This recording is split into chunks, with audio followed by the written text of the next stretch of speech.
You ever meet someone who walked into your life with a smile so warm it felt disarming, almost holy, yet something deep in your chest tightened the moment they sat beside you? At first you brush it off. They seem friendly enough. They compliment your mom.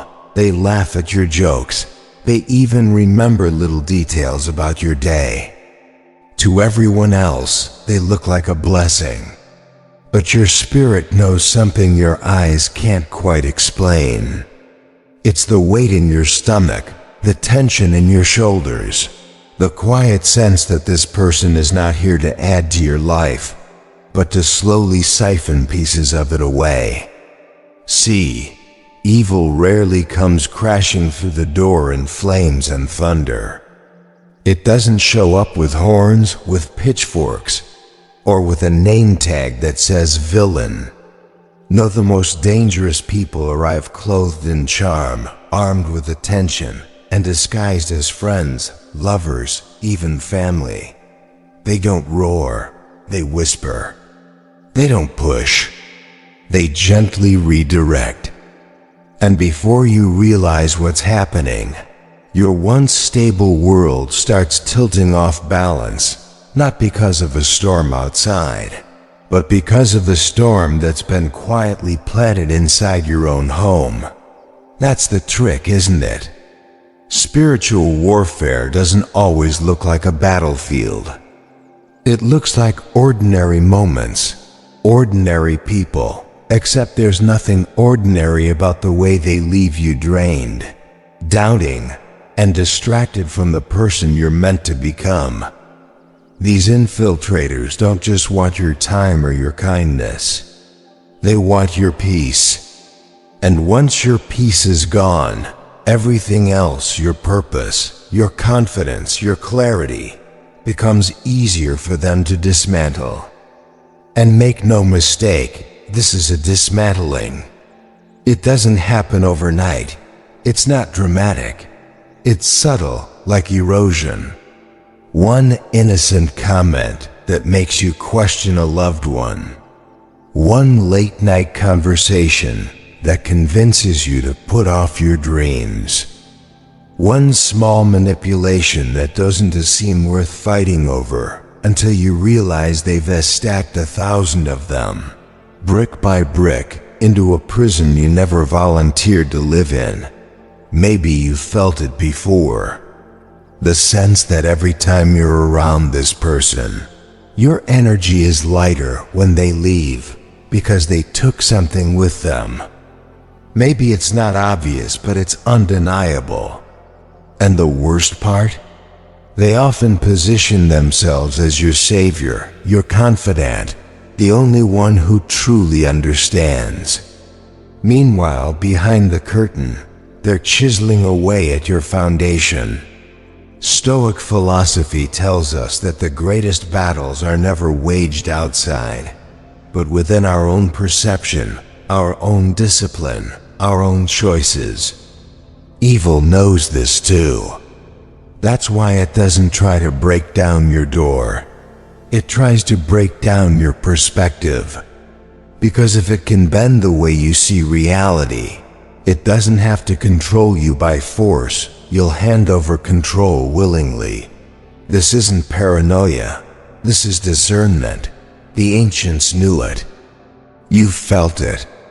And ignoring that instinct is exactly how people lose years of their lives to manipulators who never raised a hand but still left scars deeper than fists could reach. So here's the truth. If you don't learn to recognize the signs, you'll never see the attack coming. You'll laugh it off. You'll excuse it. You'll tell yourself you're overreacting. And by the time you finally realize the truth, the damage will already be done. That's why you're here. Because you've felt that chill before. Because something in you knows the devil never announces himself, he disguises himself. And the only way to win this kind of war is to open your eyes before it's too late. And that's exactly what we're going to do. Over the next few minutes, I'll walk you through 5 unmistakable signs that someone in your life may not be heaven sent, but sent to torment you. By the end, you'll not only see them clearly, you'll know how to reclaim your power, your peace, and your purpose. That's why on True Stoic Way, we shine light on the shadows. Hit subscribe, because guarding your peace is not optional, it's survival. Sign number 1. They create chaos everywhere. Picture this. It's a quiet morning. The kind of morning where the world feels almost gentle. You've got your coffee in hand. The sunlight spills softly through the window, and for a moment, you believe today will be calm. You even breathe a little deeper, convinced you found your rhythm. Then your phone rings. You see their name on the screen. Maybe it's a friend, a relative. Maybe it's someone you've been trying to give the benefit of the doubt. You pick up, because why not?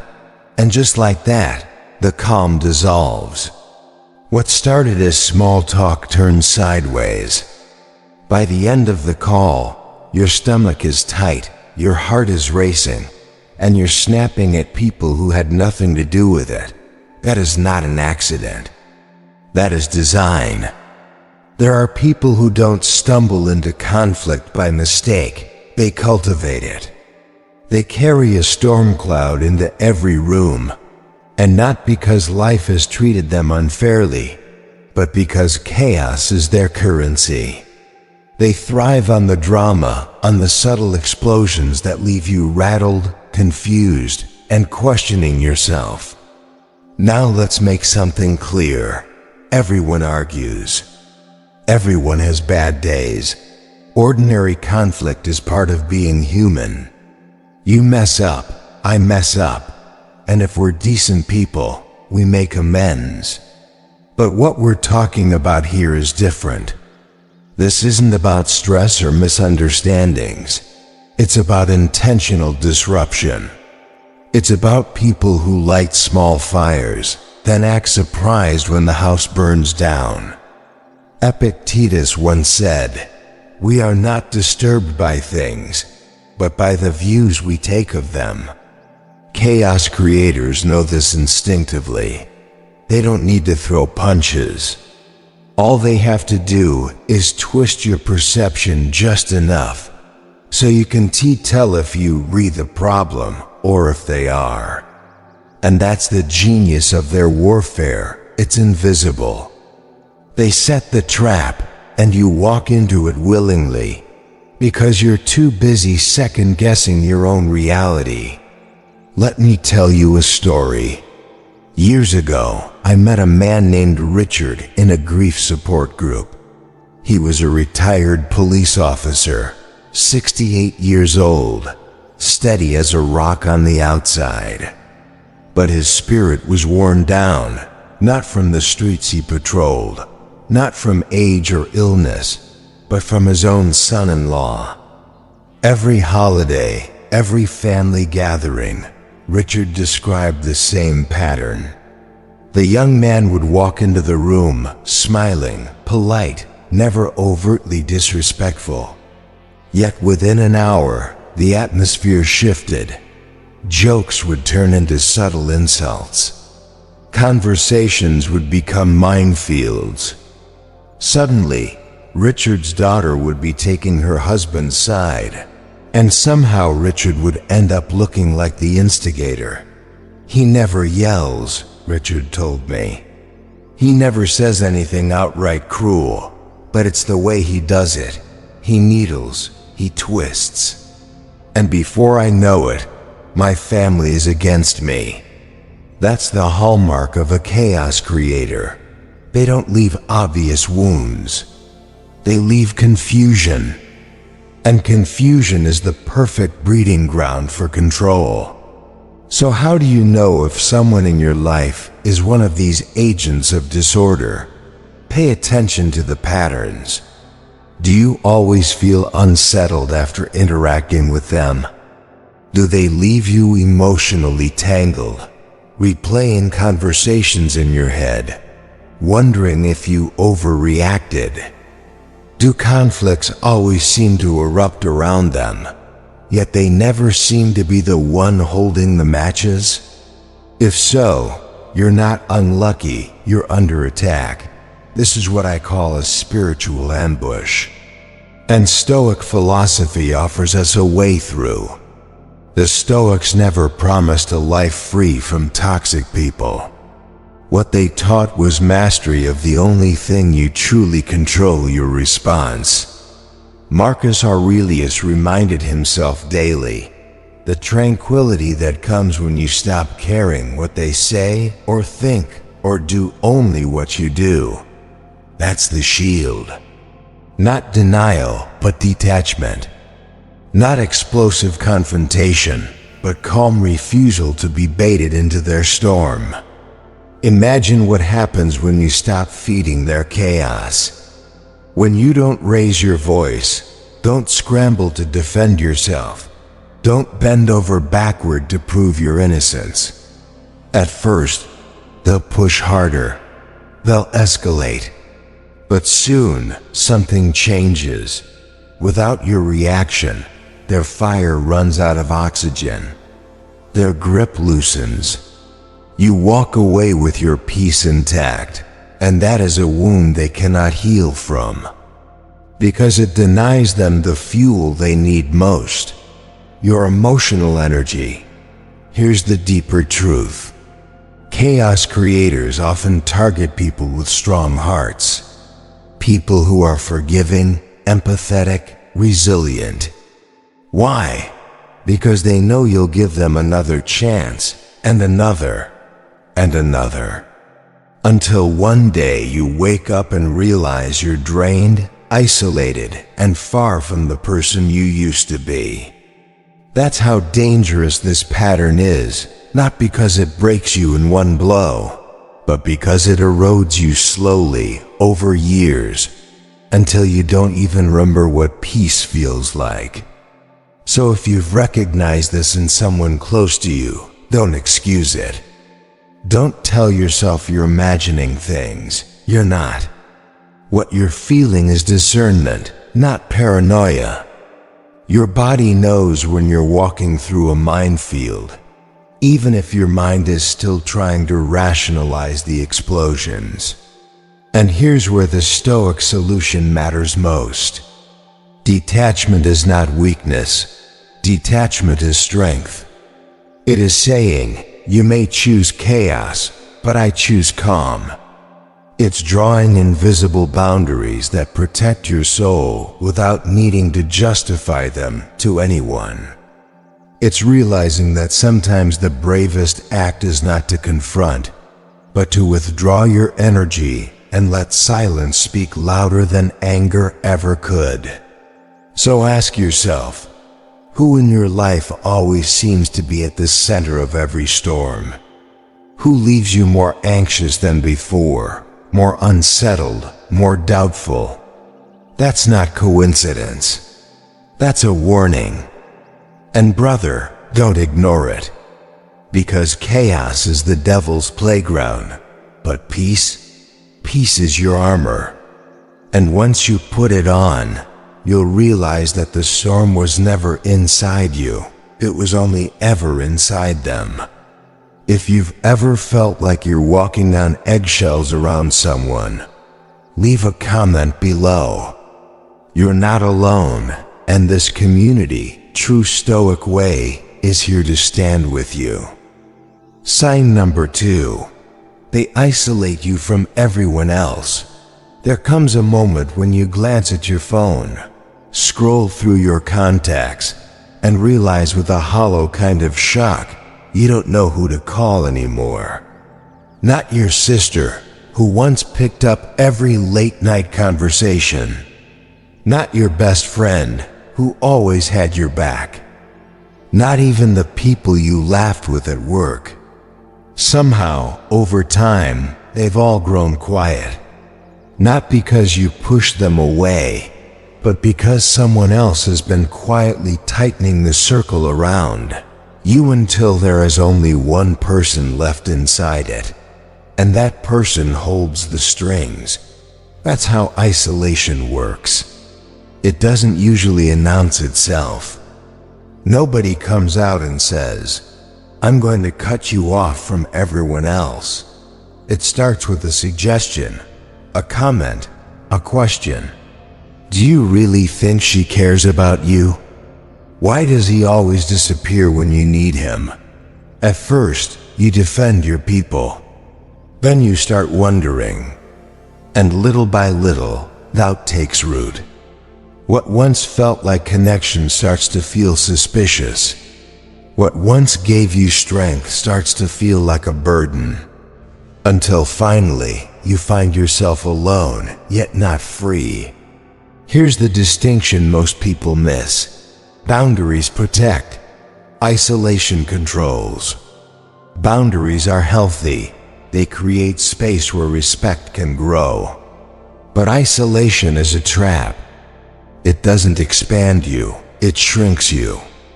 It doesn't make you safer, it makes you dependent. A person who isolates you isn't protecting your heart. They risk cutting off your supply lines so that you have no one to turn to accept them. I remember hearing about a woman named Laura.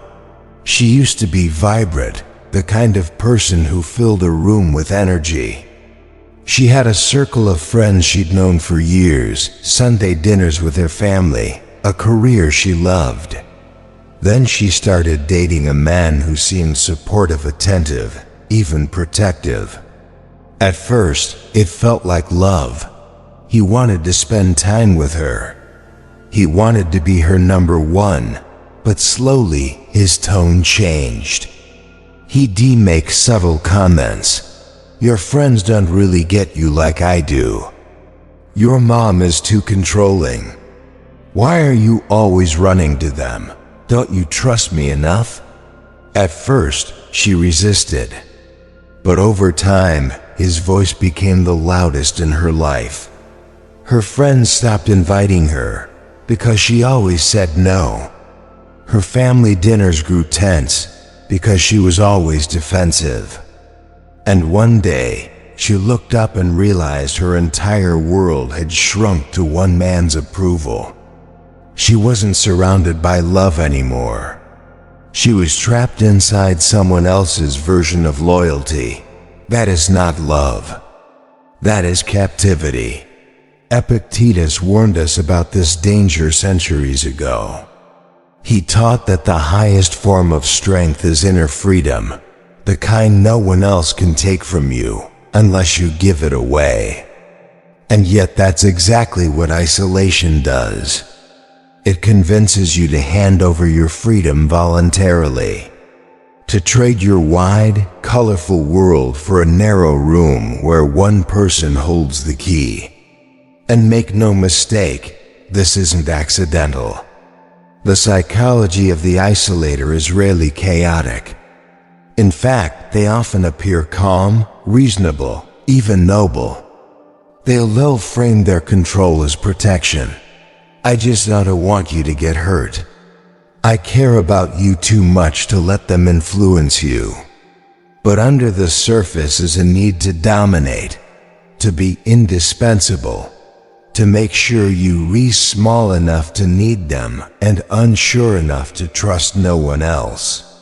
So how do you recognize it before it's too late? Ask yourself the hard questions. Do I feel more alone now than I did before this person entered my life? Have I started questioning the people I once trusted implicitly? Do I feel like my world has grown narrower instead of wider? If the answer is yes, then you already know. The Stoic response here isn't rage. It isn't about dramatic confrontations or burning bridges. It's about clarity. It is about quietly reclaiming your freedom by investing again in the relationships that don't require you to shrink. It's about refusing to let one person become your entire emotional ecosystem. Think about it this way. A tree doesn't grow tall because it clings to one root. It grows strong because it's nourished by many. If your life has been reduced to one fragile lifeline, it's time to grow roots in every direction again. Call the friend you've been avoiding. Have dinner with your family, even if it feels awkward at first. Reopen those connections that fed your soul before someone else convinced you they were poison. Because here's the deeper truth. Isolation is the devil's workshop. It's where doubt thrives, where fear multiplies, where you become easiest to control. But community, true, healthy community, is your shield. It's what reminds you who you are when you forget. It's what carries you when you're tired. It's what no manipulator wants you to have, because it breaks their monopoly on your spirit. So if you've found yourself in that lonely place, know this: it's not too late. You can rebuild. You can widen your circle again. It won't happen overnight, but with every call you make, every connection you restore, you take back a piece of yourself they tried to erase.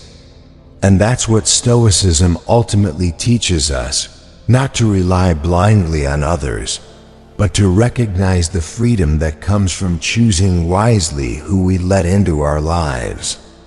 Inner freedom is your birthright. Don't trade it for the illusion of safety someone else offers at the cost of your soul. And if you're rebuilding your circle after years of isolation, subscribe to True Stoic Way. Every week we give you the words to stand taller, clearer, freer.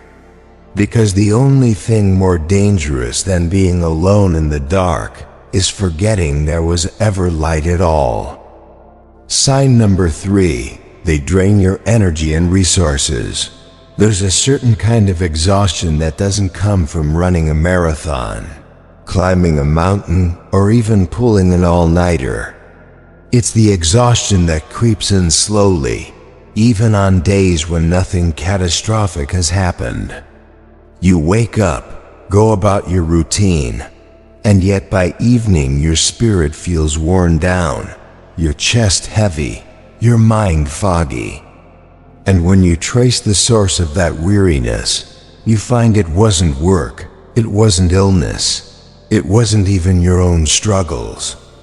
It was them, the person who always seems to leave you emptier than before. Here's what makes it so dangerous. These people don't raise their voices. They don't storm in with obvious cruelty. Instead, they show up with endless needs, subtle demands, and a talent for turning your compassion into their personal survival kit. They don't attack you head on. They attach themselves quietly, steadily, until you become the fuel that keeps their dysfunction alive. We've all known someone like this. The friend who's always in a bind and needs to borrow money just this once, though it's never really once. The family member who calls with constant emergencies that somehow always require your time, your energy, your sacrifice. The coworker who offloads every task onto you, knowing you won't say no. At first, it feels small, manageable. But then you look up, and your entire schedule has been rearranged around their chaos. Your goals are gathering dust, and you can't remember the last time you did something for yourself without guilt. That's not friendship. That's dependency disguised as connection. Marcus Aurelius once wrote about the importance of guarding one's inner calm, reminding himself each morning that people would try to distract him, frustrate him, even drain him, but that the true task of a man was to hold fast to his own tranquility. Think about that. Your energy isn't just something you have. It's sacred currency. And when you spend it on people who refuse to grow, who refuse to take responsibility, you're not just being kind, you're being robbed. And the worst part? They rarely thank you for it. More often, they expect it. Your generosity becomes the baseline. Your sacrifice becomes invisible. And soon, you're no longer a friend or partner, you're a power source. A walking battery to be plugged into whenever they feel weak. I once knew a man named Daniel who fell into this exact trap. He had a close friend, someone he'd known for years, who always seemed to be in crisis. Lost jobs, broken relationships, financial mistakes, you name it, it happened. And Daniel, being kind-hearted, stepped in every time. He lent money, gave advice, rearranged his own plans to help. But months turned into years, and nothing changed. His friend wasn't growing, he was leaning, and Daniel, he was shrinking. His own dreams, starting a business, traveling, even taking care of his health, were all postponed. Why? Because someone else's emergencies always took priority. That's what makes this type of manipulator so hard to spot. They don't come with red flags, they come with needs. And if you're compassionate, you'll convince yourself you're doing the right thing by helping. But real help empowers. This kind of help enslaves. It turns you into a caretaker, not because you chose it, but because you were too kind to refuse it. The Stoic solution here is not to harden your heart or become cold. The solution is discipline, learning to set limits on what you give, so you can continue to live your own life with strength and clarity. Helping others is noble, but sacrificing yourself endlessly for people who refuse to rise is not nobility, it is neglect of your own duty. So ask yourself the hard questions. After spending time with this person, do I feel stronger, or do I feel drained? Do I walk away with more clarity, or with more guilt? Have my own goals been paused indefinitely because someone else's drama always takes center stage? These are diagnostic questions, not of friendship, but of survival. Because the truth is this: you were not born to be a permanent support beam for someone else's crumbling house. You were born to build your own. And if your energy is constantly being siphoned off, you'll never have the strength to lay your own foundation. Here's the Stoic answer: reclaim your fire. That doesn't mean you stop caring. It means you stop carrying what was never yours to bear. It means you learn to say no, not because you've stopped loving, but because you've started valuing your own life. It means you understand that your energy is not infinite, and if you waste it on people who drain without giving, you'll have nothing left for the people and purposes that truly matter. It's not cruel to set boundaries. What's cruel is to allow yourself to be slowly hollowed out until nothing remains. What's cruel is to abandon your own future so someone else can avoid facing theirs. So take a step back. Protect your strength. Conserve your flame for the things and people that make you brighter, not dimmer. Marcus Aurelius didn't say to avoid people altogether.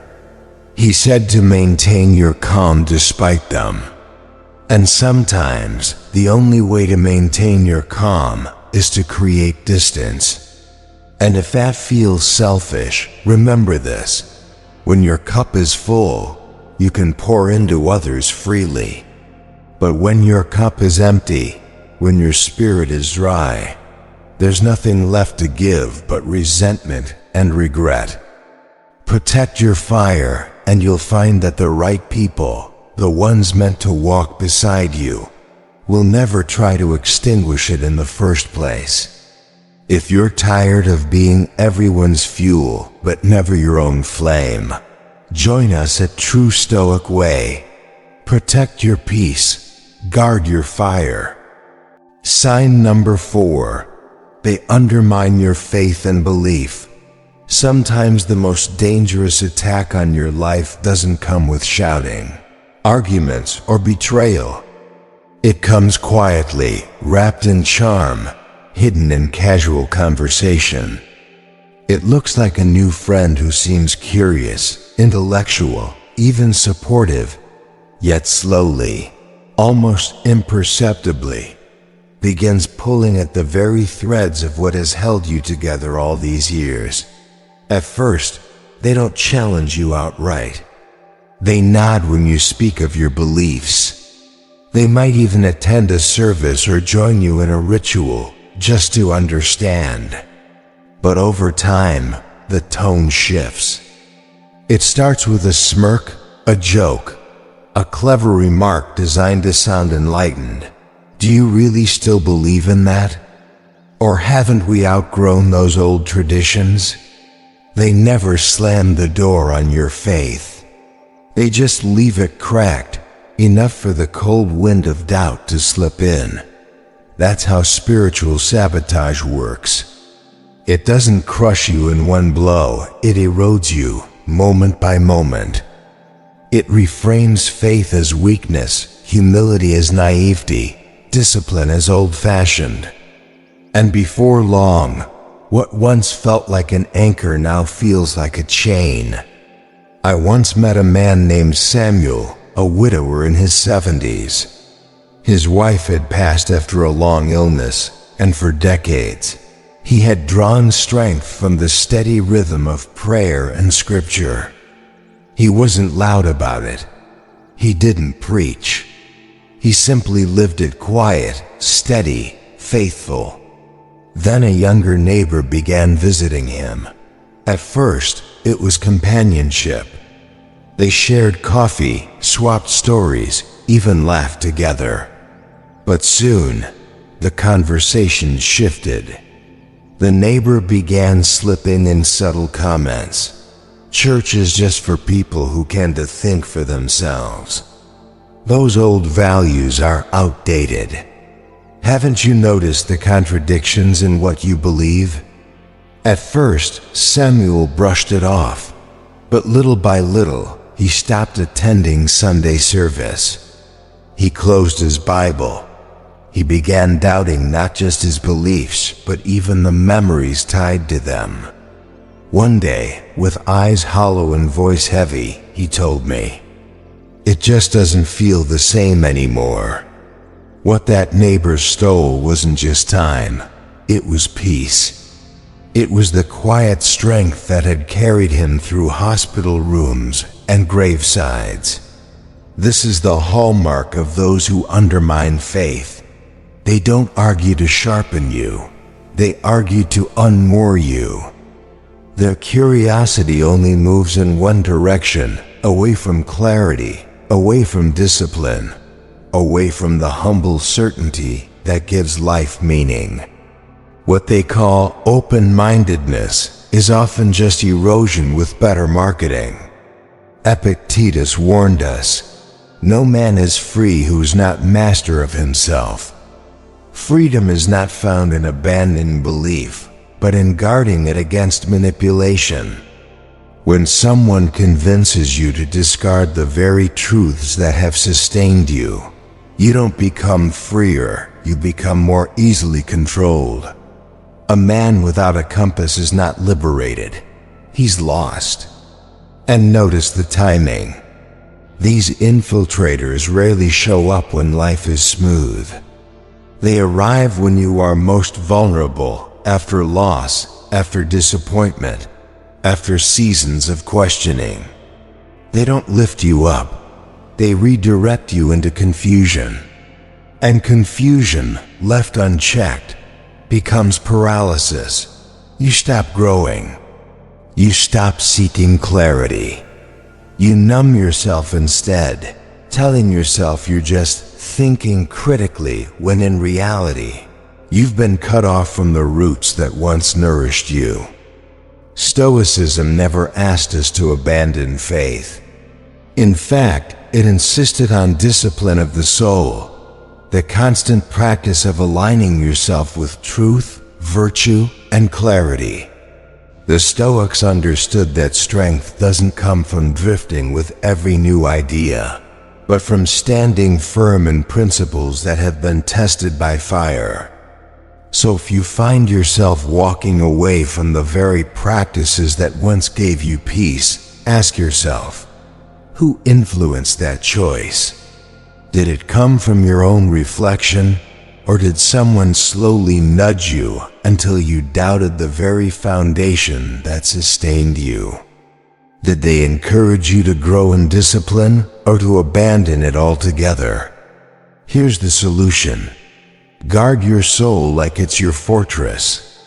Protect the routines that keep you grounded: prayer, meditation, reflection, whatever form they take for you. Surround yourself with people who honor that strength, not mock it. Clarity isn't outdated. Faith isn't weakness. Discipline isn't bondage.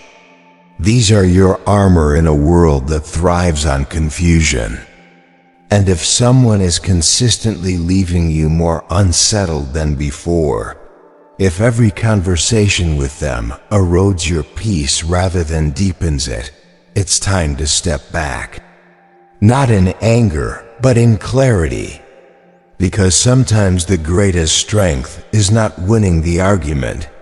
It is refusing to enter the debate when your peace is at stake. Remember this. You are not free when you abandon what you believe. You are free when you master yourself, when you hold fast to what gives your life direction, when you refuse to let someone else's doubt become your destiny. On True Stoic Way, we remind you faith and clarity aren't outdated. They're your armor. Subscribe and walk with us. Sign number 5. They weaponize your insecurities. There's a cruelty in this world that doesn't shout, doesn't hit, doesn't leave bruises you can see. It whispers. It remembers. It waits. And when the moment comes, it strikes with surgical precision, not at your strengths, not at your surface, but at the very places you've worked hardest to protect. You've felt it before. Maybe you shared something vulnerable with someone you trusted, a mistake from your past, a failure you were ashamed of, a wound you thought was healing. At first, they listened with compassion.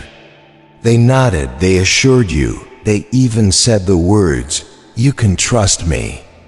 But months later, in a moment of tension, they pulled that memory out like a weapon. And suddenly, what was once a moment of intimacy becomes ammunition. That's what manipulators do. They don't just notice your insecurities, they weaponize them. And here's the difference between honesty and cruelty. Honesty is meant to help you grow. Cruelty is meant to keep you small. A true friend might point out a weakness, but they'll do it with timing, gentleness, and a desire to see you rise.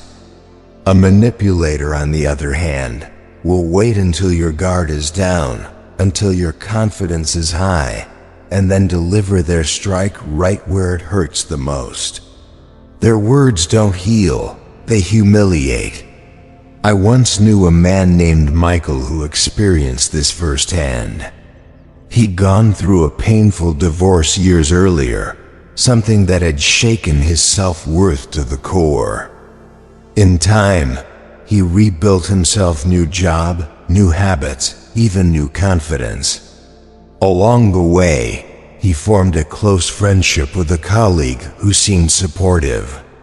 They shared meals, swapped stories, and Michael, feeling safe, confided about the shame he carried from that failed marriage. His friend listened, sympathized, even encouraged him. But later, whenever Michael started achieving, whether it was recognition at work or a new relationship, this so-called friend would cut him down. Careful, don't mess it up like you did with your marriage. Always with a smirk, always disguised as just being real. And every time, Michael's confidence crumbled. Not because the words were true, but because they hit the old wound he thought he'd buried. That's how it works. These people collect your insecurities like secrets in a vault. Not to protect them, but to save them for the day they need to remind you who they think you are. They'll tell you, "I'm just being honest," but honesty without compassion isn't truth. It's cruelty dressed as care. Epictetus gave us a clear directive.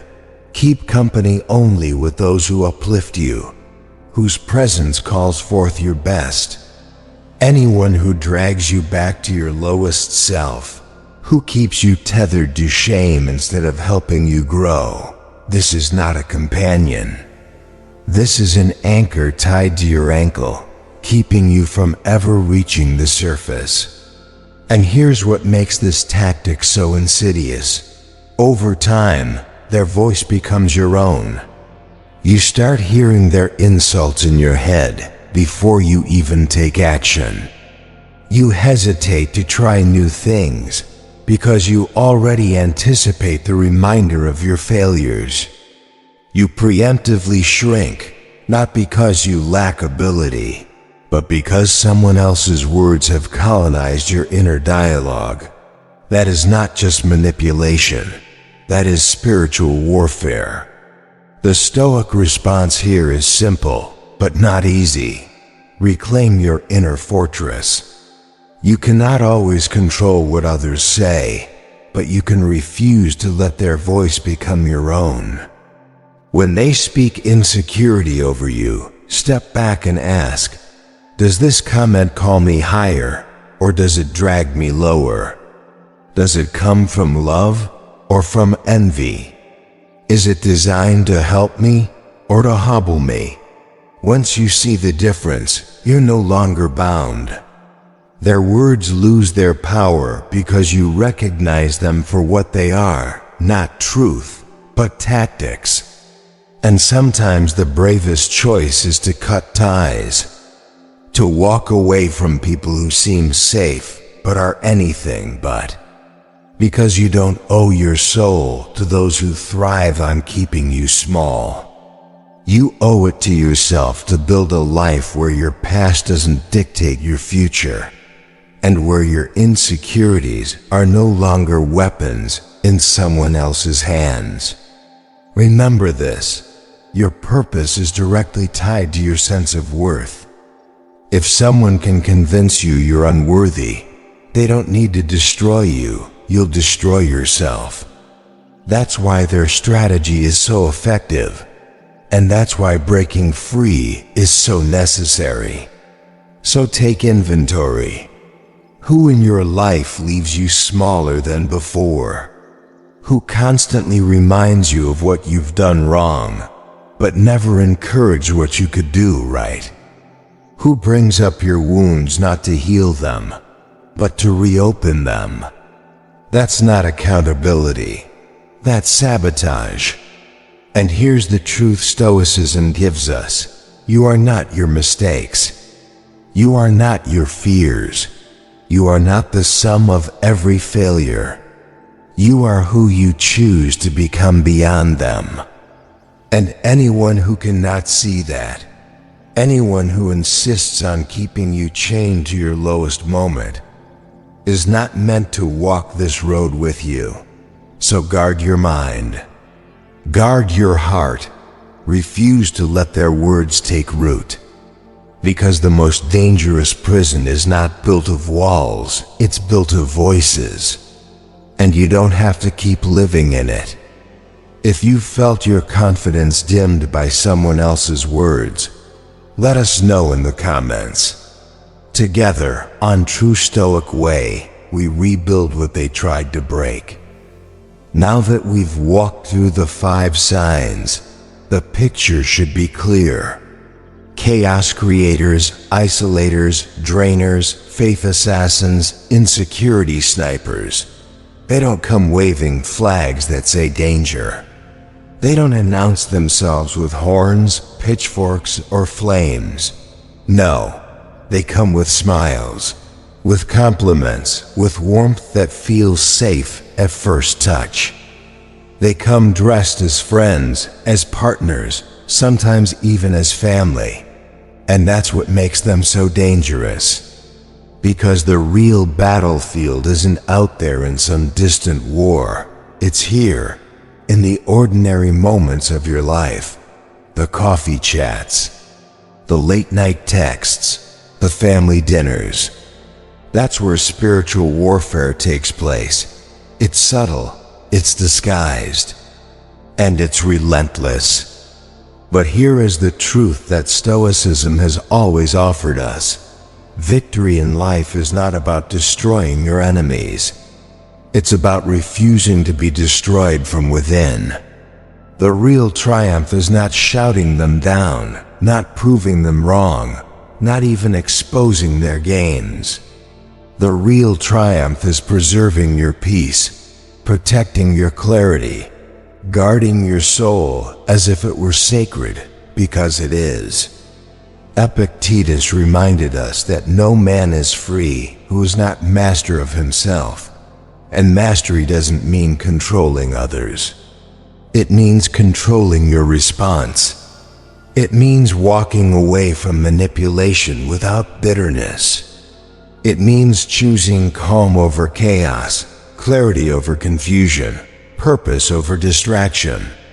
So if you've seen even one of these signs in your own life, don't dismiss it as coincidence. Don't excuse it as just a personality quirk. These are not harmless habits. They are warning flares. And ignoring them comes with a cost paid in years lost, peace eroded, self-worth dismantled. The devil doesn't need to break you if he can distract you. He doesn't need to destroy you if he can drain you. He doesn't need to fight you if he can convince you to fight yourself. And that's why discernment is everything. To see the pattern early, to step back, to protect your light before it flickers out. So what do you do now? You take your peace seriously. You listen to that quiet tension in your chest. You trust your gut when it whispers that something isn't right. And you build the kind of boundaries that don't just keep out the noise, they keep in your strength. Because here's the final truth. You don't need to win against these people. You don't need to change them. You don't even need to expose them. You only need to refuse to let them pull you down into the pit they live in. Your peace is not optional, it is survival. And once you realize that, you'll never look at these encounters the same way again. Don't let this be just another video you watch. Make it the turning point. Subscribe to True Stoic Way. Comment below what sign you've recognized in your life. And let this community walk beside you as you reclaim your peace.